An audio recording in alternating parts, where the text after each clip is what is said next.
YouTube family. तो कैसे हो आप सब? उम्मीद करती हूँ आप सब अच्छे होंगे और हम भी एकदम ठीक हैं। तो मैं अभी नहा धो के हो गई हूँ रेडी और बिल्कुल काम से भी फ्री हूँ। तो मैं आज के वीडियो में बात करने वाली हूँ कि करवा चौथ के व्रत को हम कैसे करें और कैसे किया जाता है। तो मैं आज पूरा इस वीडियो में आप लोगों को बताऊंगी कि करवा चौथ का व्रत कैसे बनाया जाता है और करवा चौथ का व्रत कैसे करें। करवा चौथ के व्रत के क्या क्या नियम होते हैं वो सारी जानकारी मैं आपको इस वीडियो में दे दूंगी। करवा चौथ का व्रत अगर आप पहली बार कर रहे हैं तो इस व्रत को कैसे करना है, तो इन सभी विषयों की पूर्ण जानकारी आपको आज के वीडियो में मिल जाएगी।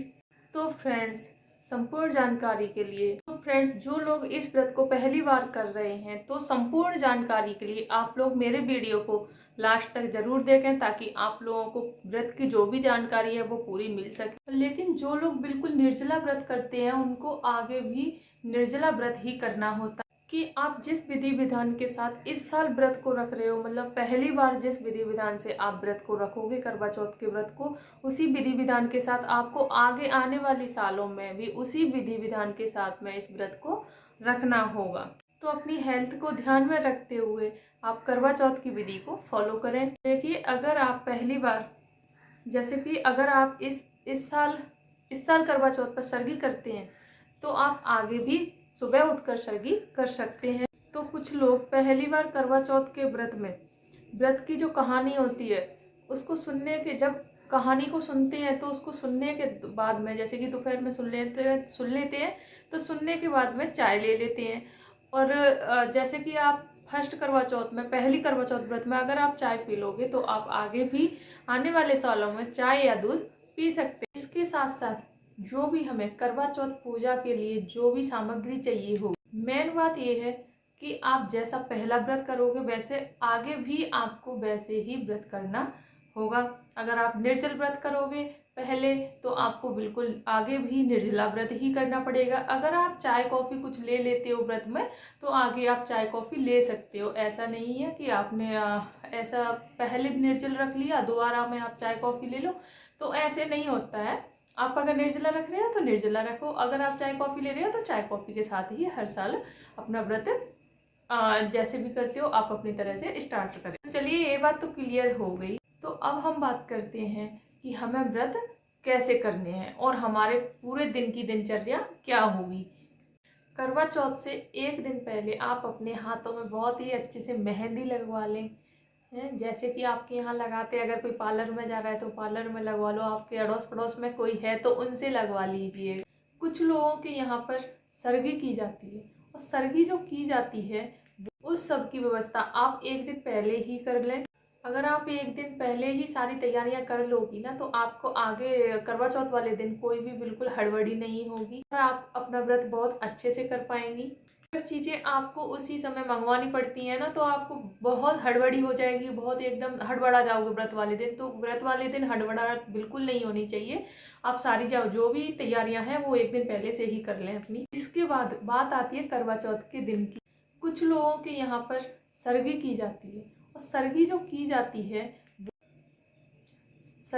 जाती है वो सुबह 4 से 5 बजे के बीच में कर लेनी होती है और सूर्योदय से पहले ही कर लेना है। सूरज उगने से मतलब पहले, क्योंकि फिर तो कोई मतलब नहीं रहेगा। जो सरगी करते हैं उनके लिए बता रही हूँ कि 4 बजे से 5 बजे के बीच में सरगी कर लेना। और सरगी में कोई भी खाना ले सकते हैं, जैसे कि आप ड्राई फ्रूट्स भी ले सकते हैं, फ्रूट भी ले सकते हैं खाने में, जैसे खीर बना ली, पूड़ी बना ली, आप जो आपको पसंद है आप खा सकते हैं। सरगी खास तौर पर सास अपनी बहू को देती हैं और सरगी में सास अपनी बहू के लिए साड़ी और पूरा श्रृंगार वगैरह जो मेकअप का होता है 16 श्रृंगार, और जो या फिर साड़ी नहीं तो ड्रेस पहनती हैं, कोई सूट पहनती हैं, जो भी कुछ पहनती हैं वो सास उनकी पसंद से सब कुछ देती हैं।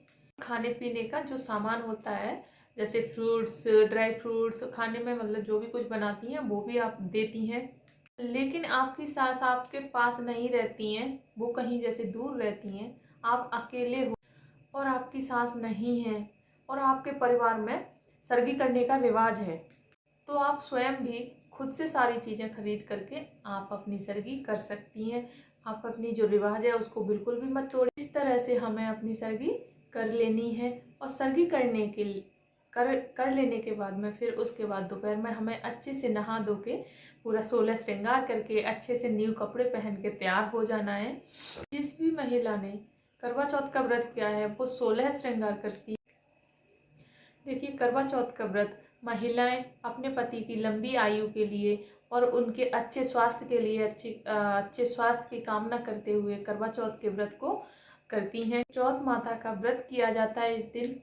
तो आप बहुत अच्छे से तैयार हों और आपको खास करके ध्यान रखना है कि जो भी ड्रेस आप पहनती हो वो ड्रेस काले रंग की या फिर नीले रंग की नहीं होनी चाहिए, क्योंकि हमें व्रत में काला और नीला रंग बिल्कुल भी नहीं लेना चाहिए। पूजा में काला और नीला रंग बिल्कुल भी नहीं है। हम ग्रीन कलर जैसे हरा कलर, लाल कलर, पीला कलर और भी कोई जैसे जो भी कलर आपको पसंद है तो वो कलर आप अपनी पसंद से पहन सकती हो।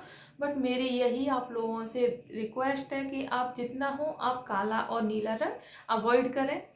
लाल, पीला और हरा ये रंग बहुत ही शुभ माने जाते हैं, पूजा के लिए बहुत शुभ होते हैं ये वाले कलर। इस तरीके से हम दोपहर में अच्छे से एकदम तैयार हो जाएंगे और इस तरह से हमें कहानी सुननी होती है।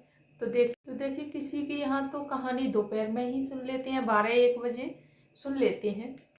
उसके बाद करवा चौथ की पूजा करते हैं अच्छे से चौकी लगाकर, और चौकी पर कैलेंडर या फिर जो फोटो आता है ना उसको अच्छी तरह से लगा करके अच्छे से चौकी लगा करके हम पूजा करते हैं अपनी करवा। किसी किसी के यहाँ पर जब पूजा करते हैं करवा चौथ मैया की तो उसी जगह पर ही कहानी भी सुन लेते हैं माता रानी की। जो लोग अकेले कहानी सुनते हैं वो ज़्यादातर लोग जब चौकी लगाते हैं ना और करवा मनसते हैं उसी टाइम करवा चौथ मैया की कहानी भी सुन लेते हैं। और इसके अलावा जो लोग ग्रुप में कहानी सुनते हैं जैसे कि सारी देवरानी जेठानी है वो एक साथ इकट्ठी होकर के कहानी सुनती हैं, या अपनी सोसाइटी की सारी महिलाएं एक साथ कहानी सुनती हैं। और क्या होता है कि आप सबके साथ कहानी अच्छे से सुन लें और घर पर आकर आप चौकी लगाकर करवा चौथ माता का कैलेंडर लगाकर अच्छे से पूजा कर लें और अपना करवा मनस दें। आप पहले कहानी सुनकर भी पूजा कर सकते हैं और पहले पूजा करने के बाद पहले पूजा कर लो उसके बाद भी कहानी सुन सकते हैं, ऐसा नहीं। तो दोनों विधि बिल्कुल सही मानी जाती हैं। और देखिए कहानी और पूजा विधि बिल्कुल सेम ही होती है। और भाषा की वजह से थोड़ा सा उसमें क्षेत्र की वजह से थोड़ा बहुत और क्षेत्र और भाषा की वजह से थोड़ा बहुत चेंज हो जाता है।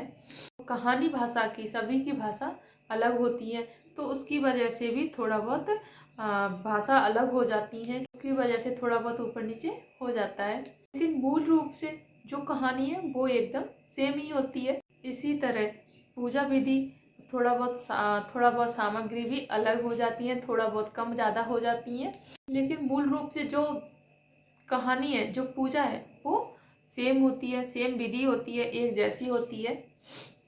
तो इस तरह से हम लोग दोपहर में पूजा कर लेंगे। और किसी के यहाँ पर कहानी दोपहर में सुनी जाती है और किसी के यहाँ पर कहानी रात को सुनी जाती है, कि चंद्रमा निकलते हैं जब सुनी जाती है। आपके यहाँ जिस भी समय सुनी जाती है आप उसी समय पर सुन सकते हैं। ऐसा कुछ नहीं है कि हमने किसी का वीडियो देख लिया तो वो बोल रहे थे कि दोपहर में सुनते हैं तो कोई बोल रहा है रात को सुनते हैं, तो ऐसा बिल्कुल नहीं है। आपके यहाँ जैसे सुनी जाती है आप उसी तरीके से कहानी को सुन सकते हैं, आप उसी तरीके से पूजा विधि को फॉलो करें। इसके साथ ही हम सास के लिए बायना निकालते हैं और बायने में सास के लिए साड़ी दी जाती है, खाने का जो भी सामान हम घर में बनाते हैं वो दिया जाता है और 16 श्रृंगार दिए जाती हैं वो लिया जाता है।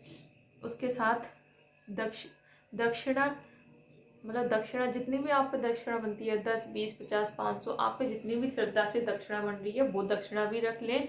और जो मीठे के करवे होते हैं वो दिए जाते हैं।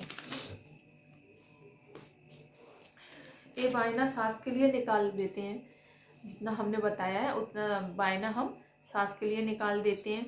और चांद की पूजा करने के बाद सास को दिया जाता है, जो बायना होता है वो चांद की पूजा करने के बाद ही दिया जाता है। इसके बाद जो किचन वगैरह का काम होता है, घर का जो काम होता है उसको निपटा लेते हैं। 8:30 या 9:30 तक करवा चौथ वाले दिन चंद्रोदय हो जाता है, चंद्रमा निकल आते हैं। उसका खास करके चंद्रमा निकलने का, करवा चौथ वाले दिन का यही होता है, 8:30 से 9:30 के बीच में ही होता है। जब चांद निकल जाता है तो हम अपनी पूजा की थाली को तैयार कर लेते हैं। पूजा की थाली में क्या क्या लेना है वो मैं कल की वीडियो में आप लोगों को बताऊंगी। और चांद निकलने के बाद हम चांद की पूजा करते हैं और साथ ही अपने पति की भी पूजा करते हैं और आरती उतारते हैं और छलनी में दीपक रख के अपने पति को देखते हैं। और चांद की पूजा करके, पति की पूजा करने के बाद में हम वहीं उसी जगह पर ही जो हम एक अलग से एक गिलास में या किसी लोटे में पानी लेते हैं, उस पानी को अपने पति के हाथ से थोड़ा सा मीठा और उस पानी को पीते हैं अपने पति के हाथों से, तो हमारा व्रत वहीं पे हमारे पति तुड़वा देते हैं। तो आज के वीडियो में मैंने आप लोगों को सारी पूजा विधि, जो भी व्रत कैसे रखते हैं वो पूरा बताया है। और अगर आप लोगों को मेरा वीडियो पसंद आया है तो प्लीज़ मेरे वीडियो को कमेंट करना, मुझे कमेंट करके बताना कि आप लोगों को मेरा वीडियो कैसा लगा। और मेरे वीडियो पे नए हो तो प्लीज़ मेरे चैनल पर नए हो तो प्लीज़ मेरे चैनल को सब्सक्राइब कीजिए और कमेंट कीजिए, लाइक कीजिए एंड शेयर कीजिए। तो जो भी पूजा विधि है वो मैं आप लोगों को कल बताऊंगी, सामग्री क्या क्या लेते हैं।